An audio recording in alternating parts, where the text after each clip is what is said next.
বন্যা সাথে ভারত থেকে আমদানি বন্ধের দোহাই, আর তাতেই কাঁচামরিচের ঝালের মাত্রা 500 ঘরে।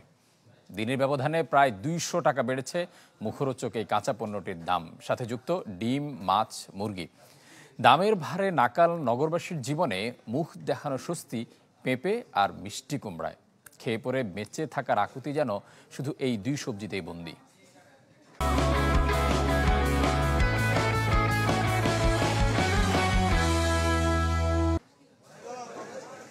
বৃষ্টিতে নগর জীবনের স্বস্তি যেমন নেই, তেমন আবহাওয়া দেখে মুখরোচক খাবারের স্বাদ পাওয়ার বাসনাও পুরোপুরি ধুয়ে গেছে অসময়ের জলে। বানের পানির সাথে বেড়েই চলেছে নিত্যপণ্যের দাম।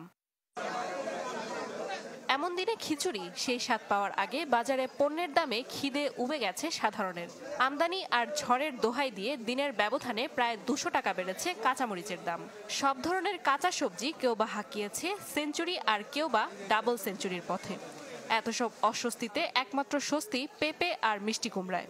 মরিচ 500 টাকা কেজি, আপনার আলু হলো 550 টাকা কেজি, 65 টাকা কেজি। সবজির বাজার সব কিছুতেই কেজিতে 10 টাকা 20 টাকা বেশি। বেগুন যেটা 80 টাকাও ছিল আজকে যাচ্ছে 160 টাকা। যেখানে 1 কেজি নেওয়ার কথা এখানে আধা কেজি নিচ্ছে, যেখানে 3টা আইটেম নেওয়ার কথা 1টা আইটেম নিয়ে যাচ্ছে। ধার দেনায় চলা সাধারণ জীবন এখন বিষমুক্ত পণ্য নয়, বরং দামের ভারে মুক্তি খুঁজে বেড়াচ্ছে। দিনান্তে মিলছে না হিসেব, আর ক্রেতাদের যুক্তিকে পাশ কাটিয়ে বিক্রেতাদের যুক্তি যেন ইসপের গল্পের মতো পথ দেখাচ্ছে। টমেটো 200 টাকা কেজি, এলসি টমেটো পূজার কারণে অগ্রিম বন্ধ হয়ে গেছে। এলসি মরিচটা ইন্ডিয়ান মরিচ যেটা, ওটা আসা বন্ধ হয়ে গেছে। এ কারণে মরিচের দামও দ্বিগুণ হয়ে গেছে।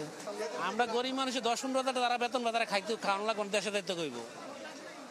বড় লোকেরা খাইতে পারবো, এরা তো বাসায় বই থেকে অর্ডার দিবে, তারা লয়ে দেবো। আর বাজার নিয়ন্ত্রণে সরকারের তথাকথিত কঠোর পদক্ষেপের দিকে তাকিয়ে বেচারা সাধারণ মানুষ।